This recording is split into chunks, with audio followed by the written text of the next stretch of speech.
In a normal presidential cycle, socially conservative Mormons ensure a Republican victory in Utah. But this year is different. The values of members of the Church of Jesus Christ of Latter-day Saints, family, honesty, and integrity, don't fit in their minds with this year's Republican candidate, Donald Trump. I'm having a hard time saying to my family, my girls, hey, here's a great example for you to follow, because I don't think that's the case right now.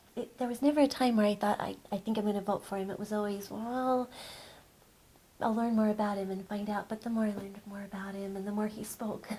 Yeah, he never seemed compromising or understanding. The Thorsons plan to vote for third-party candidate Evan McMullin, a Mormon and Utah native. Like many Mormon families across the state, they've had a difficult time accepting Trump's rhetoric against religious minorities and women. The church-owned DESERET News, for the first time in 80 years, ran an anti-endorsement op-ed against the Republican nominee after the release of a 2005 video in which Trump bragged about sexual assault. What the editorial board felt very viscerally was that any person who's willing to sacrifice another individual's volition for their own self-indulgence is the quintessence of a despot and is evil.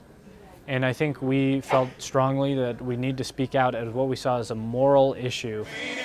Trump's most ardent supporters in Utah are not bothered by the tape. Two guys, locker room talk. Not to vote for a person that's going to be good for America because of that.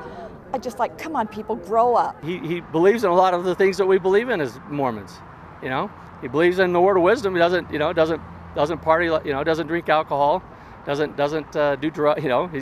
That's never. And because of that, he has clarity.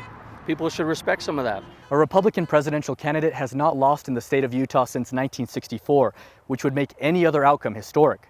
But even among many supporters of Evan McMullin, the decision isn't one they take lightly. There is almost no way McMullin could win the presidency, and a win for him in Utah might seriously hurt Trump. But many Mormon voters would sleep better at night, having followed their consciences. Ramon, VOA News, Salt Lake City, Utah.